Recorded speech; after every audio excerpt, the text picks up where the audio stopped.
Well, I say dreadlocks can't live in a tenement, yeah. Dreadlocks can't live in a tenement, yeah. Wanna penda. Well, I say ice cream and gold. A rasta at the control.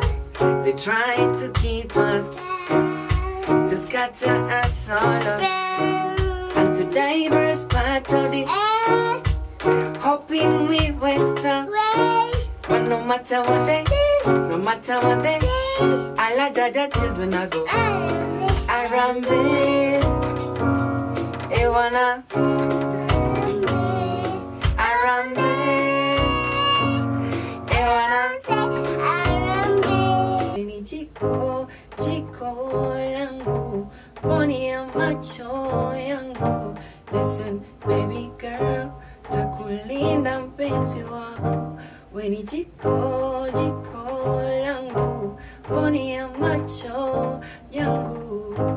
After birthday yangu ilifika 21. Mungu alinifanya nikuwe 5 years old. Mungu alikufanya ukuwe 5 years old. Oh my God. Hebu sikia the acknowledgement of God. Ukatan 5. Hivi tu. Your time high school. Sasa ukiingia high school, wasi wako wana expect uko unafanya hiyo, uko una went bed. You know?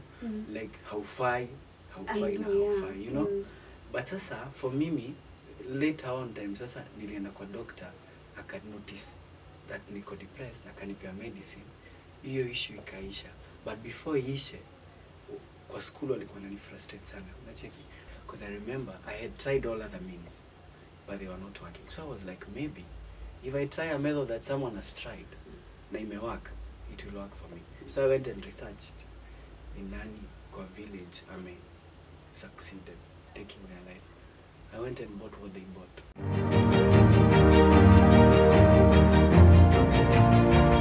So hello guys, this is Maggie Riri. Welcome to Castro Media. This is where we engage, entertain and inspire people from all over the world. Na kama kawaida mnanijua tu mimi the Don na waletianga wale wasi. So watu mume request sana. Mmeja DM yangu, Maggie tulete mtoto na baba yake. Maggie, we want to know who is Michael Bundi and Fayez.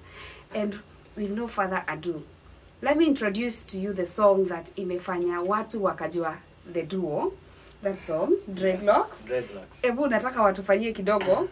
Juu ukiwasikia utajua umewaona all over social media. Sana sana TikTok, Facebook, Instagram, I don't know ni wapi hujawaona. So, ebu tufanyeni Dreadlocks kwanza tuchangamke, Whoa. Yay! Well, I say dreadlocks can't live in a tenement, yeah. Dreadlocks can't live in a Tenement, yeah. Wanapenda. Allow me say dreadlocks can't live in a Tenement, yeah. Dreadlocks can't live in a Tenement, yeah. Wanapenda. Me say I never know where you. I beg you, feces and steal your kid. Ooh. Yeah. Must say, my granny tell me from your little, eat that keep and this mouth shall stay out. Ooh. Whoa. So me sing, oh dread. Yeah. We say your mother go put you in a Problem. Sing again, so me sing, oh dread. Yeah. Your mother go put you in a Problem. Nice. Hey, guys. As you can see, nimewaletea the duo, the baddest duo when it comes to reggae covers. So, niko na Michael Bundi na niko na Fayez. Fayez, say hi. Hi. Nimekuwa surprised. Fayez is 5 years old only. Hebu niambia kama mtoto wako akiwa 5 years wanaongea kizungu kama hii na kuimba hivi. Yeah? Fayez, say something. Because after birthday yangu ilifika 21. Mungu alinifanya nikuwe 5 years old. Mungu alikufanya ukuwe 5 years old. Oh my God. Hebu sikia the acknowledgement of God. Ukatan 5. Hivi tu. The 21 ya which month? Which month? Your birthday is in April, my friend. April. Juzi tu ukatan 5 years. Wow, congratulations. Eish. So guys, huyu ndio ule mtoto mwenye anatisha sana huko mtandao. Kila mtu wako like, my ovaries are twerking. Nimeona kwa comments watu wanasema, I want a boy. Oh my god, I can't wait to have mine.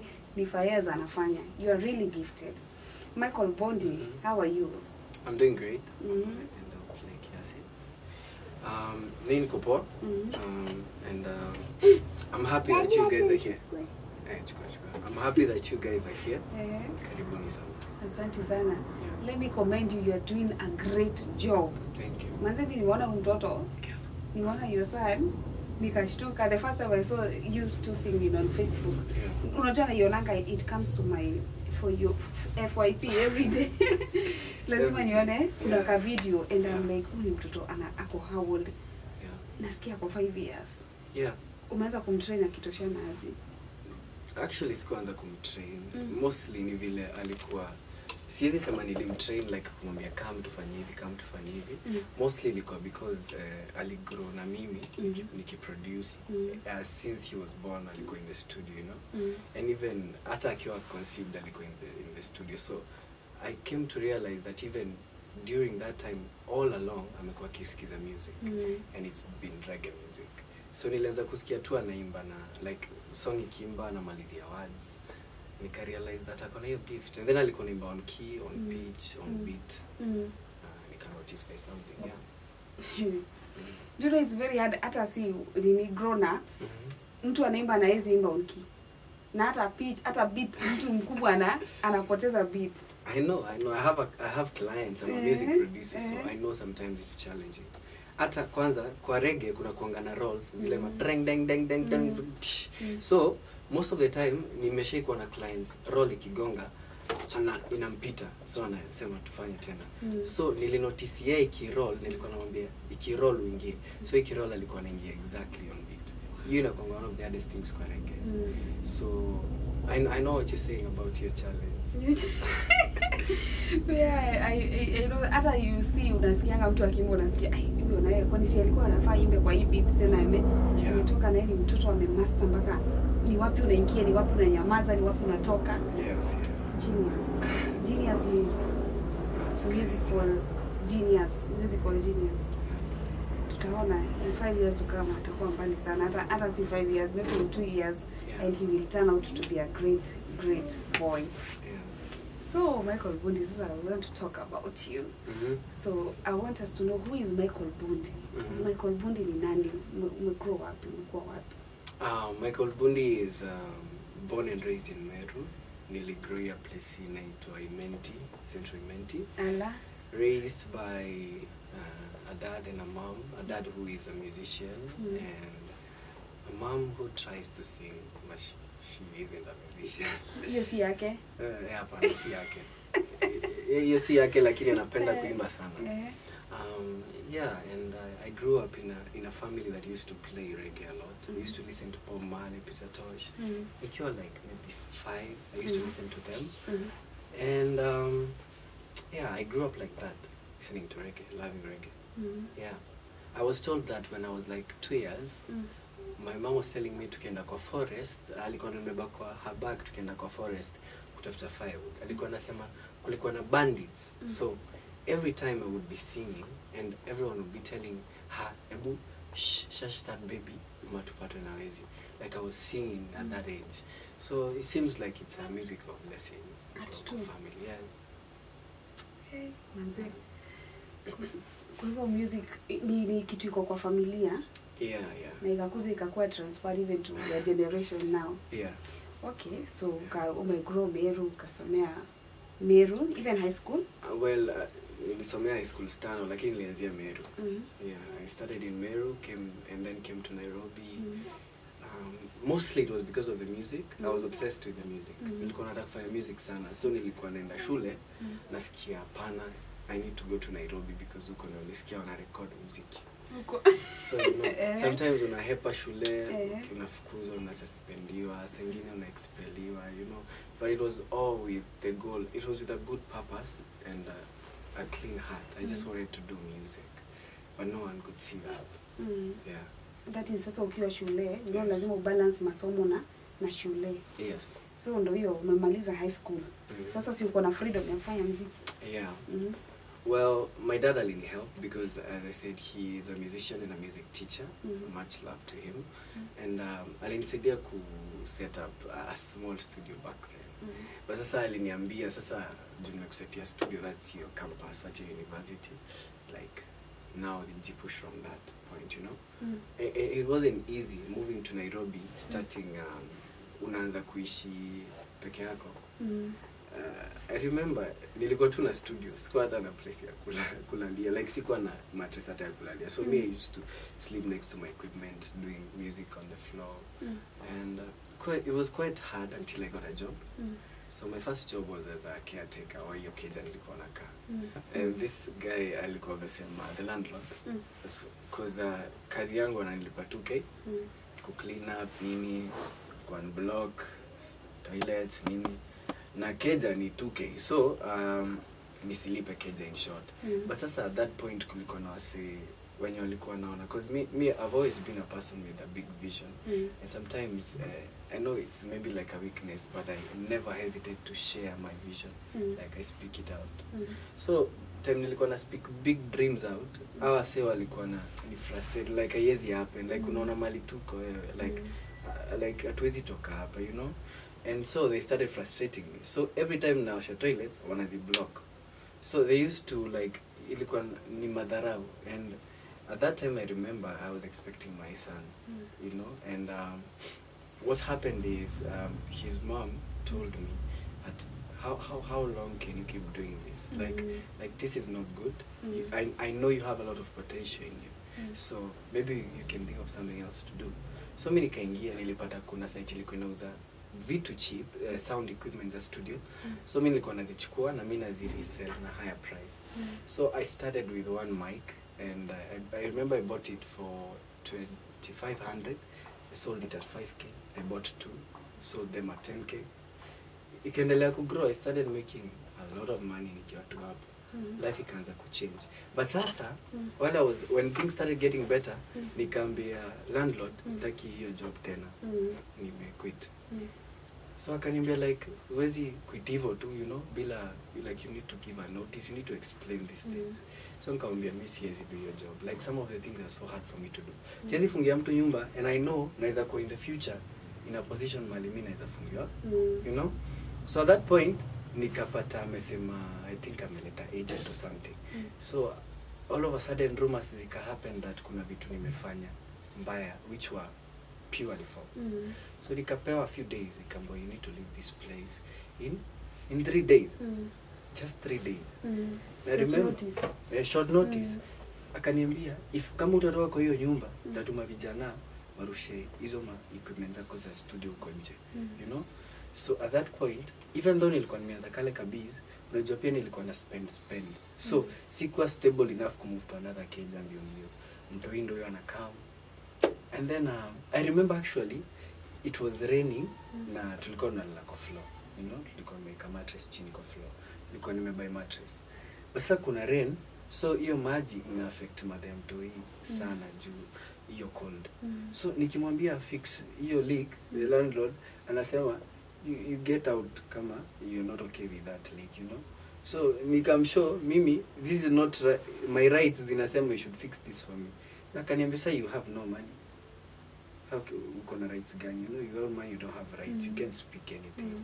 So ndio nikamwambia nitoke. Kwamba nitoke, mimi comment yangu nilikuwa nimejiambia I want to move to a 1-bedroom house. Nilikuwa nakaa kwa single, nilikuwa na mabati juu. So nilikuwa nimejiambia mimi naenda 1 bedroom ndio tukae fiti na familia yangu. So nilienda nikachukua one of the gadgets nilikuwa nayo kwa studio. Nilikuwa nimeibuy around 18K.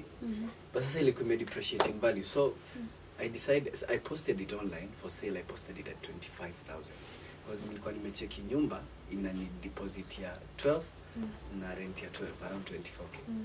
So on that day, the final day sasa ya kurushwa nje, mimi nikajitoa mapema nikaacha sasa mama ya Fayez akiwa ana whip, akiwa analia kwa alikuwa anajua ndio isikia mwisho nikubaya, you know. Na mimi ilikuwa 50-50. Mse napigia nataka kubai hii sound card, is a rich guy ananiambia I know where those things are sold, so you cannot sell that to me for 24k. Hiyo kitu nitakupea 12k. And me I'm like telling him no. Niambia wewe kuja tu, but I'm desperate, so I'm like akinipea 12 tutamuvia kakeja kengine tu kama hako. Hata ni kabed sita. Hata kama ni kabed sita or kama hako tu, hako ndo kalikuwa viable. So mimi nimefika, aliniambia niende West. Kufika huko jamaa anaanza kunihesabia do, akanihesabia do. Ile do nilikuwa namlipisha aliniongezea 2k extra. Bila hata kumwambia, sijui mbona alifanya hivyo. Nilikuwa na 26k. So when nilirudi home hivi, kufungua mlango hivi, nikapata tu ni kama amefrown mama ya mtoi like ako sad. Because hajui kumeenda aje. Nikamwambia nimepata do, tunahama saa hii. Like alifurahi mpaka alikuwa analia sasa juu ya happiness, you know. Tulitoka hiyo day tukaenda tukaingia one bedroom. So tuko na bedroom na mattress, kuna kitanda, lakini tuko sawa. Hamna vitu, hakuna vitu, uko sawa. Yeah. So kutoka hapo sasa tukaanza tu kugrow tu pole pole. Nikaingia kwa ile biz, nikaendelea kuuza stuff. Kwa nimebuy kiti, nimebuy nini, speaker, nimebuy vitu zingine. Life ikaanza kuwa fiti. So ndio umeanza kurecord music. Ndio nimeona umefanya, nimeona YouTube channel yako uko na covers mingi sana za Les Wanyika, za Otile Brown, za kwanza Otile Brown nimeona that cover is at 1.8 million views. So wewe umekuwa unajirecord? Yeah, nilikuwa najiproduce. All my songs, like okay, I would say like 90% of my songs nimejiproduce. Umejiproduce? Yeah. Haya, na ukarekodi wasanii wengine pia? Yes. Hebu tuambie umerekodi wasanii wagani na wagani sasa? Most of wasanii wenye nimerecord probably mtawajua. Juu mostly nimekuwa nikiwork na wasanii mostly wako diaspora. Sana nimework na artist wa Jamaica mnoma sana anaitwa Christian. Nimework na artist anaitwa Delando. I think unamjua, alikuwa mwimba When Your Love Went Away. Oh yeah, I know Delando. Nimework na mostly nimework na wasanii wa reggae na dancehall. Na mostly ni wenye wanaendanga hata huko Dooms. So unapata huko wanachajiwa express ama ku mix. So wana record na send ya files. Yeah. Nice. So wewe uchezi ligi ya huku? Hata huku nacheza lakini si sana. Kuna ligi ya huko. Yeah. Okay. Mimi ndio nimeangalia bio yako, nimekufanyia research. Kuna kitu umeandika hapo. Kuna hiyo kitu ya Grammy, alafu umeandika you are a depression survivor. Sisi we are here to inspire generation. Hebu tuambie kuhusu hiyo story ya depression ilikuwaje? Ilikuja ikakuhit lini? Depression ilinianzia nikiwa kama 5 years. Because of area yenye niligrow here, there was a lot of violence in the family itself, you know. So nilikuwa si understand because most of my memories of childhood zilikuwa sad and painful, and most of the things I saw zilikuwa just violence, you know, happening around me, happening to me, you know. So nearly grew up traumatized too. I couldn't talk to my dad, I couldn't talk to my mom. So hata nikiingia shule nilikuwa tu naogopa, like when niliingia my first primary school boarding nilikuwa tu naogopa home kuna kitu itaenda vibaya, like maybe nitarudi nipate kuna msee amedai, maybe nitarudi nipate maybe msee mmoja ameumizwa. So me I used to either try to escape the school, nikishindwa then I would try to hurt myself, because mostly nilikuwa the kind of person mwenye sitaki kuhurt wase. Na hiyo depression ilikuwa dangerous sana kwa msee mwenye ako na empathy, because ukiwa wewe ni yule msee uko na empathy, you care so much about other people, so hata utaki kuwa burden na stories zako. You feel like you're being a burden to them. So instead of talking to them ama hurting anyone or projecting it maybe na vita, unajua kuna maybe watu project na kupigana nini, kuongea vibaya. Kama wewe si huyo mtu, mostly utai project backwards to you, so you become your enemy. So mimi nilikuwa hivyo, as early as class 5 nilikuwa na try to take life yangu, you know, like I was lost and confused.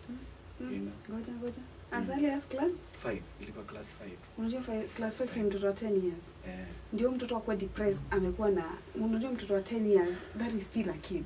Yeah. Ndio kuja kuwa na that kind of depression ambapo unafikiria kujua lazima ikuwe ni too much. Yeah. You want to tell me wazazi hawako wana notice uko na hiyo depression? Okay, kwetu hata ukiwa na depression like mostly ni ile wana believe like okay, ama niseme walikuwa na believe because after nili overcome waliona differently, but walikuwa na believe that like hiyo ni utoto, like depression ni nini, you know, like unasema depression ni like kuna watu wanateseka unakuwa depressed nini, you know, so ilikuwa that kind of attitude like it's not something to be taken heavily. Bundi nikuulize for the sake of those who are watching. Hebu tuambie juu kuna wazazi wako na watoto hapa na watoto wako depressed na they don't know signs za mtoto kuwa depressed. Hebu tuambie hizo signs ni kama gani? Mostly ukinotice mtoi maybe alikuwa active, hayuko active tena, maybe ako silent, maybe in family gatherings una notice maybe hakai hapo anaenda kukaa place nyingine, ama ukinotice in this age now ukinotice mostly kitu anataka ushaiona hizi tudoli zenye unabayanga watoi, ukinotice all of a sudden mtoi anataka kukaa na doli yake, especially hiyo ni age unapata maybe wakati ni kadogo maybe 5 to 7 hapo 7 to 10, kama ni maybe day mama ukipata maybe anataka kukadoli hiyo kitu sana, maybe analala nayo, you realize something, kuna some comfort and a lack. Ama pia unaweza notice maybe ana project venye anabonga ama venye anaongea some words zenye uko una expect as hivi. Those are some of the things mimi nilikuwa na experience. Na kuji exclude umejitoa kwa watu, family gatherings ongei na watu, marafiki zako hawakuoni, you just want your own company. Ama another one, ukiambia tuseme si unajua kuna times unaambia mtu kitu ndio engage in something like a conversation, lakini anakubali tu like hataki mastori like kama ni maybe hata ni kitu umesema to challenge them so that they can respond, you open their mind, they just don't engage in what you're saying. Okay, ndio hiyo sasa uko 10 years uko depressed. As 10 years unajaribu kuchukua maisha yako. And I was saved. I know I was taken to hospital, I was saved. And then how did you try to do it?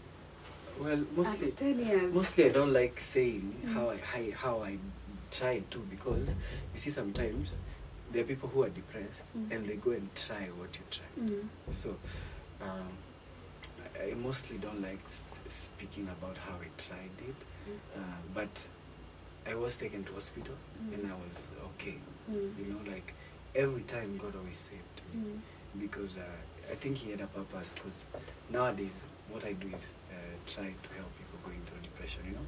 So primary school ilienda smooth kiasi, haikuwa so hard kama sasa kuingia high school.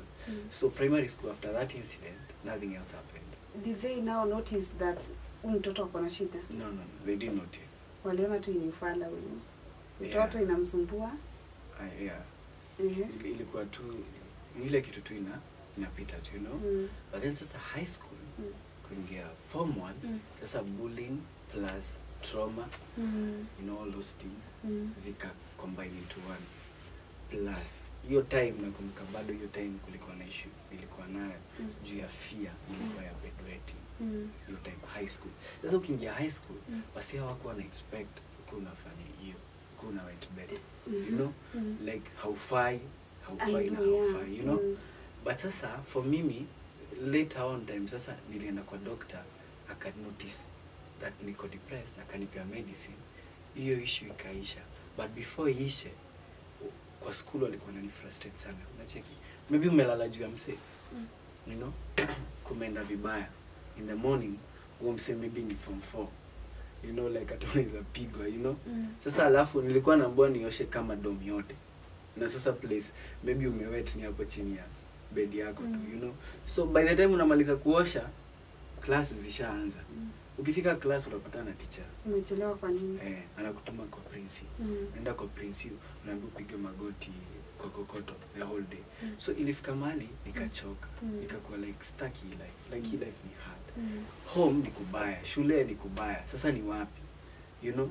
Na hata ukitry kuongea na our leaders wenye walikuwa religious leaders wa shule, hata wenyewe wanakudharau, you know? So kama hakuna hope in religion, hakuna hope in the society, home hakuna hope, na kwa teachers hakuna hope, then hope iko wapi? Itatoka You know, you don't have any support system. Nakumbuka hiyo time nilikuwa nimeanza kuona a psychologist. So alikuwa amenipea dawa na akaniambia hizi dawa ni za kukusaidia ulale, relax mind, like they're supposed to control the depression and anxiety. But mimi hiyo day venye nilifanywa hizo vitu, nikafanywa nioshe dom, nikapigwa, nikachapa, nikapiga magoti the whole day, I decided it was enough. So hizo ma medicine alikuwa amenipea zenye siwezi sema nikazikunywa zote, you know, and I was supposed to take only half. If I take more than 2, alikuwa ameniambia it can be fatal. I took all of them. Like kabaya 8. I said that, and I prayed to God. I said, now if you're out there, I know you can hear me, so accept me, you know, because there's no one else who accepts me. Me sasa after that nilizima, I don't know, wake up after how many days, jipata niko hospitali, niko surrounded by the whole family. Umekuwa umelala for a while, like maybe 2 days ujaamka, because I don't even know I survived that. Family imeamka, sasa wamepata attention, wamerealize something is wrong, na sasa wako keen kujua what's up, why are you doing this. So mimi nikaanza kuwachapia story, and doctor akawambia, I think one of them was suggesting that niendelee tu kusoma huko, but the doctor said just ask him where he wants to go to school, if he wants to study, or just take him anywhere, and we're going to lose him, you know. My brother took me akakuja na mimi Nairobi. I was happy because this was my brother. It was not that far environment again. So after hapo nilikuwa sawa kiasi, because nilijoin a school in Nairobi, Kausukari. Very good school. No bullying. Everyone is treated equally. My life became smooth. From na hii ni kitu wazazi wanafaa wajue. From kukua below level ya class mali line inaikangwa, like nilikuwa napata huko the lowest grades, hiyo shule nilikuwa nakuwa bullied, to topping the school in Nairobi, nilikuwa nakuwa number 1 after nilikupata peace. So sometimes even the grades zinakuanga about mental state ya mtoi. You see ati una pressure mtoi every time, you know. I was doing well, my music started doing well, I was the best in everything. Then sasa all of a sudden life ikakuwa na upset tena. Nilianza kufanya music. So at one point nilikuwa nimefanya song, and the song was still doing well in school, and I was still doing well in school. But then one of the people in my family told me, you have to choose one, either do music or some. I said I'm doing well in both, why can't I keep doing both? So you have to choose one. When nikasema, if I have to choose one, if it's just one, it must be music. And at that point I couldn't stay in Nairobi anymore. Kambua rudi wapi? Gishagi. Narudi Gishagi. Madangu akaniambia, I don't want to stay here, so find another place to go to. Buda. Of course ako frustrated juu hii ni shule ya pili, buy my uniform, sasa hiyo ni high school. Ni high school. So akaniambia pia mimi hataki kuniona hapo, so my sister took me in. We went to another school huko Dharaka sasa. Like sasa ikakuwa sasa from soft life tena to hard life Bundi nini. It became hard, and through high school yote naweza sema I had like 3 more attempts. And the last attempt ya kutake life yangu, na ndio part naweza takata wasiwasikie sana, like it was like really scary, because I remember I had tried all other means but they were not working. So I was like, maybe if I try a method that someone has tried na imework, it will work for me. So I went and researched in nani kwa village succeeded taking their life. I went and bought what they bought. Locked myself in my house. Mom anafikiria niko high school, niko shule. nimejilock in the house. And at that point, I remember I had nilikuwa nimeuliza like nilikuwa nimeresearch mpaka ile kiwango mtu alitumia. And I used double of it. I made sure to use double. So at that point, I called my family, said, nini, good things. It was 8 in the morning. Niliamka 5 in the evening. Okay? But before niamke, na hiyo kitu ilichange my own perspective about life. Before niamke, I had this like, it's like like, I don't know if it's a dream or it's a vision, I don't know. I had a dream like I was drowning. And while I was drowning, I was trying to swim back into the clear. Ndio niweze kuona kama kuna way nita survive. But then I kept drowning. And then all of a sudden, someone stretched out their hand, akanishika nikiwa kwa maji. And all this time I was drowning, I was looking mbali naona there is a very beautiful shore. And I'm like, I want to go there. Because it had a city that looked like a city of gold. I was saying I want to go there. But when immediately this guy grabbed me, nikajipata kwa shore. And at that moment, hiyo time, before sasa niamke, at that point nimejipata kwa shore. This guy comes, he leans, body yangu ameiweka hapo, I can see my body right there. And he starts doing CPR on me. I remember it clearly. Naanza kufanya CPR ndio maji itoke. So venye maji ilikuwa inatoka kwa the body there that I'm looking at, the same time I woke up in my room na nika vomit all the poison I had taken. But in between that transition, nilisikia a voice, a loud voice telling me, Mike, if you try this again, you're going to die. That's all. If you try this, you're going to die. From that day, nilijiambia will never, ever try that. I don't know if it's me, myself, I believe fully that God hates suicide. I don't think God supports it, because that's not his plan. So meaning, from that, we can decide I'll look for help, I'll get into therapy, I'll do everything I can to better myself. Unajua depression mtu you never know ikikuhit until unajipatanga ukiwa peke yako. That's when you realize depression ndio imekushika, when no one is around you, umeji-exclude kutoka kwa kila mtu. And there's another celebrity who was talking about it, anaitwa Edith Wairimu. I don't know if you know Edith Wairimu. Anakonga, she's a very good singer, anaimba hizo Kikuyu. Ndio alikuwa sema hata akiwa high school alikuja akapatwa na depression, na akiwa form 2 she went back to bedwetting. Na sasa naye ni mtu mkubwa sasa na kwa high school na anaanza kukojoa hiyo time.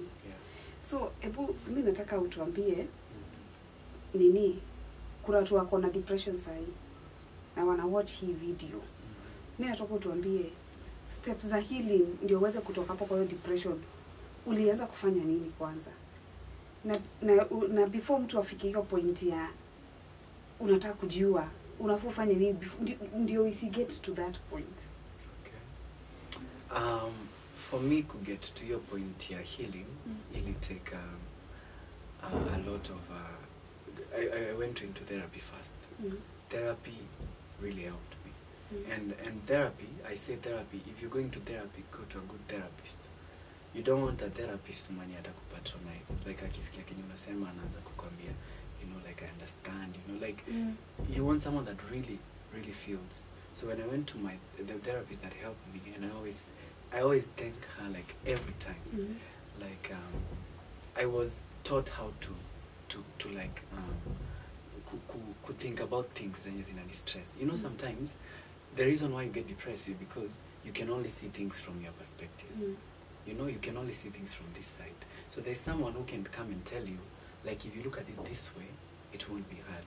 So the first thing yenye ilinisaidia ni kuacha kukaa peke yangu. You know, like kuamka unafunga curtains. I used to do that. People who are depressed do that a lot. Hawatakangi light ingie kwa nyumba. Because when the sun comes in, or the light comes in, it brightens up the day. It even heals your heart, you know. So ukiona mtu ameanza ku close windows, lights ziko off, everything iko dark, might be something wrong. Atokangi, you know. So you get a good circle of friends around you, a good circle of people that are true to you. That's what I did. So hata ile time nimejifungia kwa nyumba, I'm down, unapata mtu anakuja na kwambia, hebu fungua WhatsApp. Like come to talk at Wende. Like, you know, you start getting people that are supportive. That was the first thing that helped me. And then I was taught to think about talking to myself properly. Because my therapist said, much love to her, Mercy Wambua, he said that if maybe someone has told you something that is supposed to hurt you, maybe mtu akuja niambie, ama comment kwa social media yangu aseme, Bundi, your music is terrible, like you sing so badly, you know? Anafanya hivyo ndio kuhurt. Aliniambia, when someone says something like that, categorize it haraka kwa mind yako. Is it true? If it is true, then can you work on it? Like, can you change it? Maybe if it's true that I sing badly, then I can go for vocal classes and sing better. So in that regard, it should not stress me. Is it not true? It should not stress me. Because if it's not true, then it's meaningless. So you should just ignore it, you know?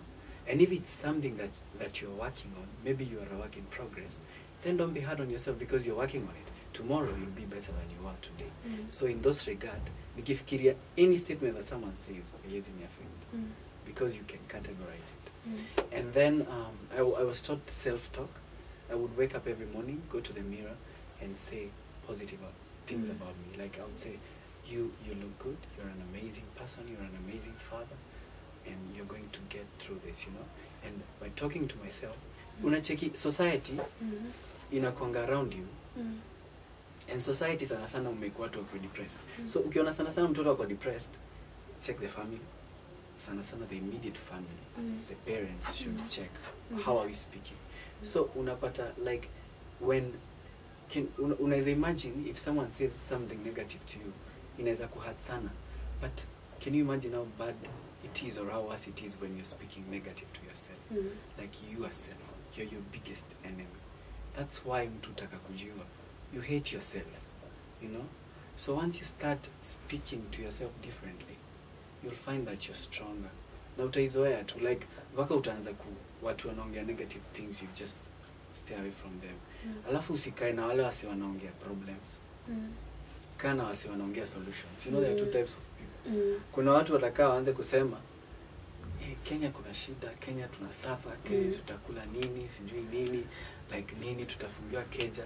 Kaa na wale watu wanasema, okay, tunaweza fanya hivi ndio tusipatwe na shida yenye iko Kenya. Kama maybe ni shida ya dom, tunaweza invest in this. Those are two different types of people. You know? Yeah, and you just go through it.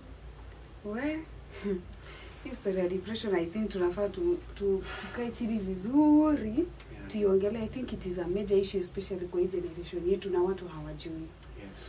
So musically, kwa bao yako kuna you are a Grammy nominated artist. Yeah. Sijui kama watu mnajua what is Grammy. Grammy si Groove Awards, please. Please, watu wa Groove Awards. Grammy si your Groove Awards. Grammy ni award kwanza ni ya majuzi, ni ile ya kina Cardi B, akina Beyonce, naonanga ndo wanashinda ma Grammy, akina Adele, kina Chris Brown, international. Yeah. You are a Grammy nominated artist.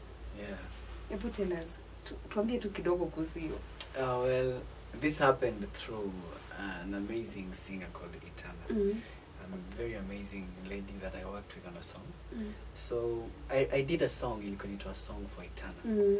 And it was a song requesting to do a collab with her. And luckily, I asked the Kenyan people to make it trend on Twitter. So it got to her, akiwa Kenya. And then akanikola, akasema come, because I really love what you're doing. And akasema, your reggae, it sounds so authentic, and I love it. And I was touched because this is Etana. She's like the queen of reggae, you know. So akaniambia, and then I told her a story when we met at Olde Sereni. Because when I did a song for Etana, in one of the verses I would say, si wadanganyi, mziki ni ngori.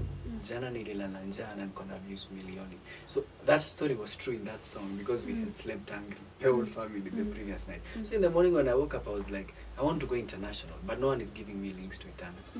Now I have no food, I have nothing in the house. What will I lose if I do a song for Etana? Even if watu watasema, it's like I'm begging out. Yeah, it's fine. You know, I know what I want to get.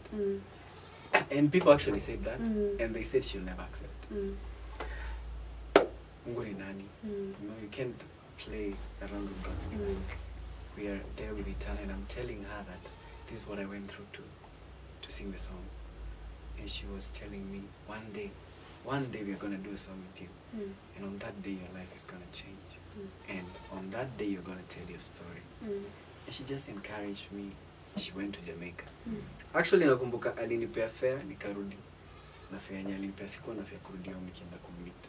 She paid for everything for me to get back. You ni ile time mmekam Kenya hii pamoja concert? Hapana, ni ile before sasa. Ile before. Reggae, I think it's Reggae Forever. There was a tour alikuwa nayo album yake before. So amenipea fare, nimeenda home, amenibuy food. 2 years zimepita kwa sababu bado haija happen. Nimeanza kutense like this gonna happen. Sengine na mtext, sitaki kumtext nipe pressure, bado sitaki kukataa kumtext anisahau. You know, but at one point akaniambia that we are going to do it, and that's for Pamoja. So we did a song called Pamoja, just like the name of the album. And the album was nominated for the Grammy Award, Reggae category. And they changed the rules. Kitambo ilikuwa the artist ndio nominated kwenye album. But sasa ikakuwa the people that contribute to the album are also nominated. And that's how it happened. Yeah. Now sasa ulifeel aje kuona now the whole world is listening to your name ikitajwa huko na najua sasa si eti inatajwa na watu hivi hivi ni wazungu sasa they say Michael Bundi. Well, I was grateful. How are you feeling? I was so happy. I was so happy. I could not explain it. I was so happy when I got the news because I remember Waire called me and told me the news because he was also on the album. And I was so happy. Nilikuwa na jump tu kwa nyumba like mpaka sijui hata nilikuwa na jump karibu kwa roof. You know, I called everyone. I called my dad. I called and you know like they were all so happy. It was like a moment to say that his struggle nimepitia is not in vain, you know. Yeah. So ebu unajua wengetu tunashindwa, how did now the song change your life, be nominated kwa Grammy, ilikuja kachange your life? Well, you see, there's something also about value on an artist.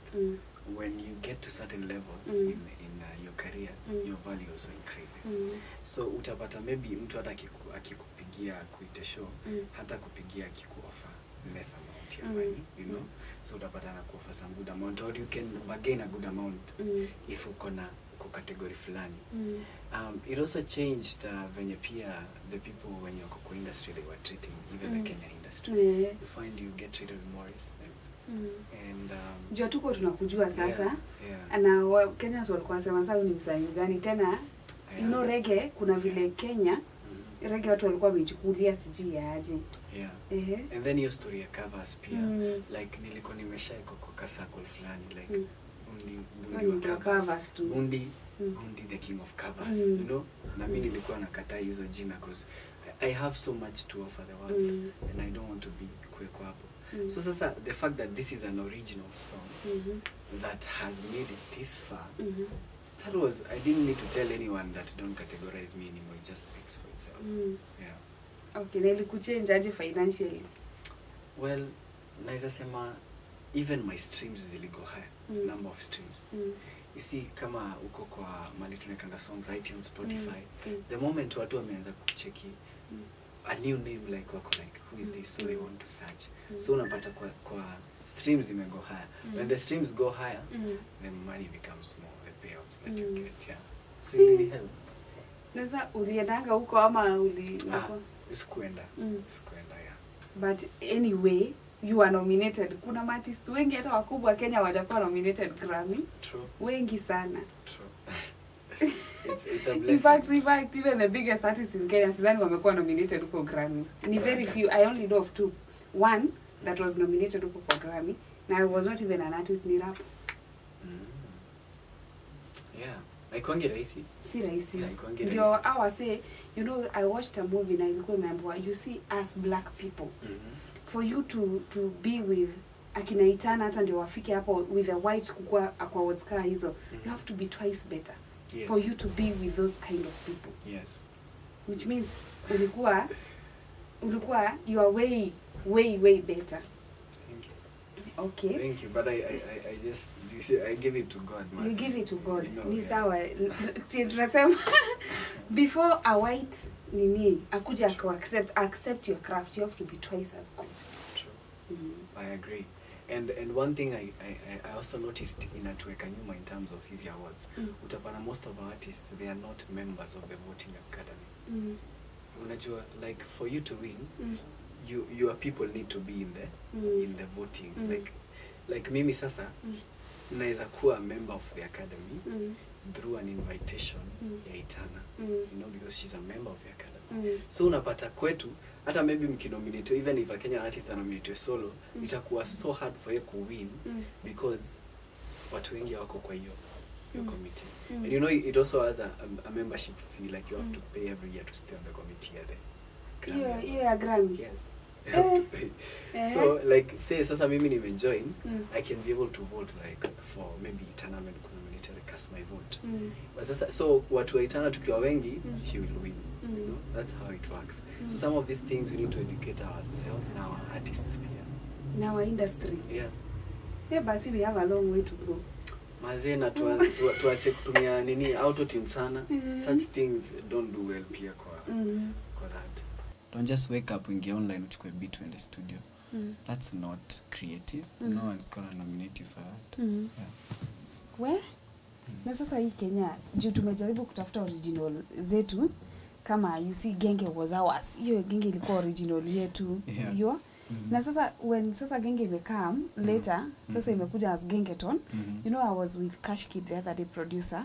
Okay. Akasema Gengeton vile hata watu wa majuu wamesikia, they've not had something like that in so long. Walikuja wakai-embrace.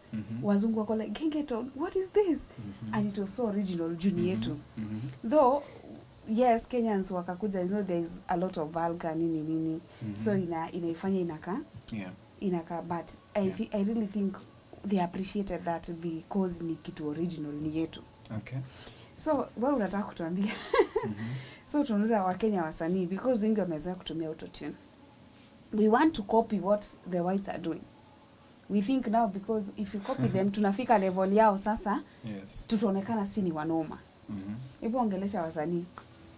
Hapana, si unajua hata ukicheki some of the most successful musicians they are actually black.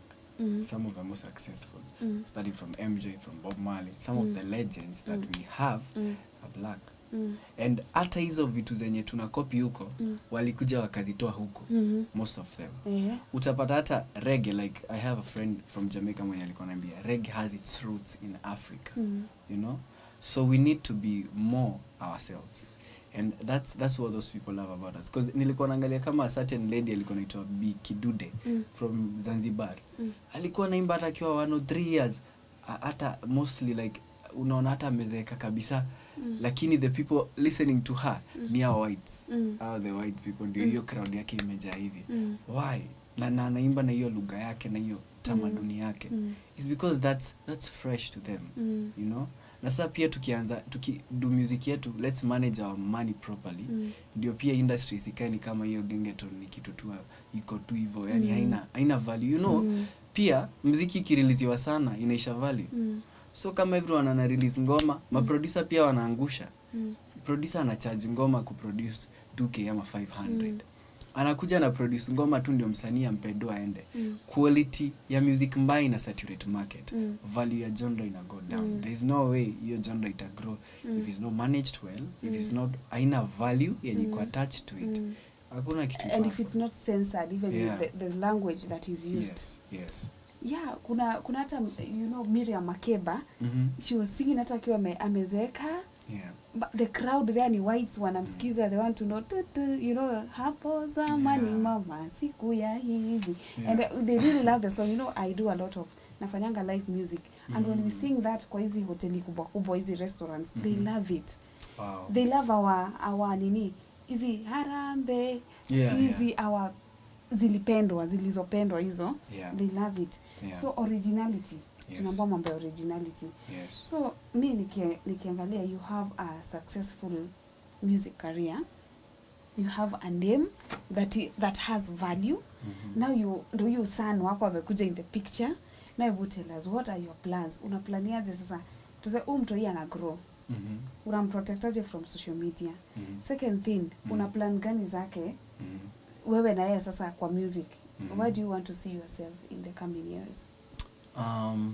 Well, about social media, there's a couple of ways to censor things. So mostly unapatanga mimi, like if maybe I'm working with a post like a news post or something, or like a company that does news and they do a feature on him, we have agreements like you have to regulate the comments that are there and what happens there. And if you don't regulate, you know, mimi I will tell you guys to pull it down, you know. And about social media, sijamfungulia social media accounts, and I'm not planning to do it because I think for now I'm carrying under my wing. The only thing nimfungulia ni YouTube, because pale kwa YouTube unaweza zima comments, all comments for kids, you know. So about social media, nimepata a lot of pressure kufungulia account, but I don't think he needs it right now. And honestly, kama atakuwa na following kwa YouTube, ile siku atafungua account akiwa of age, followers wake watakuja tu unfollow. So hakuna pressure. Yeah, alafu about my plans with him and me. Well, now ilikuwa ni mimi tu nafanya music, and then kijana amekuja amekubalika. So now we kind of have to strategize and see how to make it work together. Sasa as a crew, we seem stronger than tukiwa separate, you know. Like he sings when I sing. If like you tell him to go and sing somewhere, he says I want to sing with Daddy, you know. So it seems we're gonna get through this together. So we're gonna be doing some more singles together. We recently shot a collaboration in Yali record na mimi akiwa 2 years old. Shot the video. So it's gonna be coming out our first official music video together. Wazi. Eish. Hiyo tutakuwa tumengoja hivi sisi mafans. Unajua tusha subscribe channel yenu. Yes. Na nimeona mko na 40.3k plus subscribers pale YouTube. Yes. Si mchezo. Yeah, and alafu sasa pia nilikuwa nafikiria venye because he seems to have skills pia in reporting or speaking. So nilikuwa nafikiria venye maybe tunaweza anza ka show live, maybe hata kama mali we have fun and interact with people. Wow. You know? And yeah. Yani mtoto miaka 2 tu ukiimplement ukiexecute hizo plans zote zile unasema, then 2 years atakuwa the most followed, the most sought after. Hiyo ni plans poa sana. Sasa sisi nataka kuuliza, unajua kuna makampuni zinatuwatch sasa. Makampuni za nokwada mogota, mashamba, makampuni za maziwa, za Blue Band, za nini? This is the kid. Ndio mtoto wako hapa, anaitwa Fayez. Hebu tuambie, are you open for business? Tusiwaambie mko open for business na wewe utaki. No. Are you open for business? Business tuko open bana. Business hatuwezi kataa. As long as ni business to deal fiti yenye tunaweza piga. You know, mostly kama commercials zinakuanga mostly about maybe mostly zikona maybe something you're saying that's catchy. If that's what we're doing, we can do it. Like we can tutasell product yako, you know. Like as long as it's perfect, like hakuna some shady agreements, si tunaweza ipiga, because I also want a future for him, you know? So whatever we are going to make from what we are doing, I'm going to make sure it goes back into keeping his future secure. Ile time anafika age yenye imefika, hata kwa anaanza kutafuta dad nitumie fare nini, I don't want that. Si kubwana kitafuta subscribers. Hapana. So guys, companies, najua companies wanatufollowing sana kwa hii channel yetu. Companies, please tafuteni huyu kijana na baba yake. They are doing so well. Actually, mimi ningekuwa na kampuni yenye naweza taka marketing. Kwanza hizi vitu za watoto, you see blue band nini. Yeah. This is the right boy. Anajua kujiexpress, anajua anajua kaboom, kwa kitu akona hiyo ni kama akona hiyo talent, akonayo. So Bundi, kampuni ndo hizo tumeziita zikuze. Yes. Kampuni zitakupata wapi? Si tupatie social handles zako mali tutakupata wewe na Fayez. On Facebook mnaweza nipata Michael Bundi, on YouTube Michael Bundi, and on Instagram at Real Michael Bundi. My son's channel is Fayez Bundi official. Yes. Are you ready for this, dreadlocks? Can't live in a tenement. Majeni muone Castro Media hapa. Wasanii. Well, let me see. Magi, Fayez na Bundi. Tuko hapa ndani ya Castro Media, tuko hapa ndani ya nice. Well, let me say dreadlocks can't live in a tenement, yeah. Dreadlocks can't live in a tenement, yeah. Anatomo.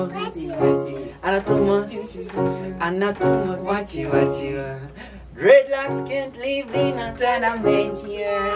Dreadlocks can't live in a tenement, yeah. Wanapenda wachi.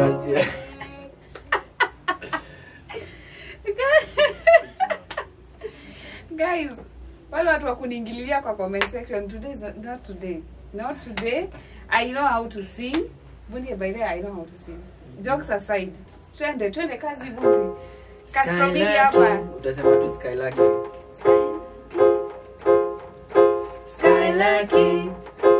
What me say? Skylarky. Hey, that is what youths do today. Sing again. Skylarky. Oh. Skylarky. Yeah, before they stand up from on their feet. Sing again. Skylarky. Oh. Skylarky. Oh, that is what youths do today. Sing again. Skylarky. Yeah. Skylarky. Oh, before they stand up from on their feet. Nimejaribu. Ai, umeimba poa sana. Nimejaribu. Niko na talent. Kabisa. Hebu kama studio kwanza nikurekodia ngoma. Bundi amesema niko na talent. Ni watu wa kuniambia we usually do TikTok na tutafanya. Kila mahali tukienda wananiambia niko na miguu mbili za left, sijui kudance. Kuimba nimekuwa approved. Bundi amesema I can sing. Kabisa. So guys, I was your host Maggie Reri. Please make sure you hit these people up for business. Na tumesema kuambia kitu. He trains watoto wa kuimba. Yes. Hebu waambie uko na shule, uko na music school hapa. Yes. Unafanya watoto. Wale mko na watoto over the holidays. Yes. Si ndio? Yes. Hebu tell them. We train piano, we train vocals, and we train guitar, we train saxophone, train violin. So, and we also give mentorship even to parents that want to grow their kids musically, what they're supposed to do. And we also give teachings to the children themselves about the music career. So ukiwa na any kid that you want to akuje kulearn vocals, sana ukisikia mtu yeye anaimba kidogo, hata kama hajaimba poa sana, people can sing through training. So bring them here. Okay. Job, yeah. Hebu tuambie range ya prices, tuseme piano lessons. Well, piano lessons depending on how much experience mtu ako nayo, kama unaanza as a beginner. Zero. As a beginner tunaweza chezea hapo 10k for the lessons. For production classes, when sasa for grown ups tunafanya music production classes, 20k. 20k. Yes. Na vocals? Vocals ni okay. Tuseme around hapo hiyo. Around hapo. Already mshasikia bei, ni affordable. Music ni kuinvest. Na ukiinvest 10k, ndio yenye mtoto anaweza kuja ku make in future, hata 10k si kitu, si ndio? Hata 10k. So watu invest si kitu. So guys, hit them up for business. Amepeana social handles zake, namba yake mimi nitaiweka hapo chini kwa description. Mtaiona ikiwa imeandikwa Michael Bundi. So guys, I was your host Maggie Reri. This is Castro Media. Make sure you subscribe to our YouTube channel, comment, like and share. Twende reggae. Twende. Leo. Oh. Yeah. Oh.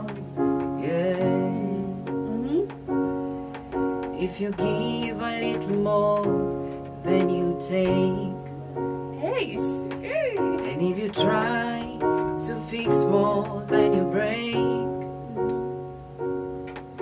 if you're the kind who takes your time to help a stranger in the rain, there's a place up there for people like you. I heard up there the streets are made of gold. woo! Jesus. Oh, and when you get there, there's an end to hope. I believe when your days down here are through, there's a place up there for people like you. Wow, nice one, nice one, nice one.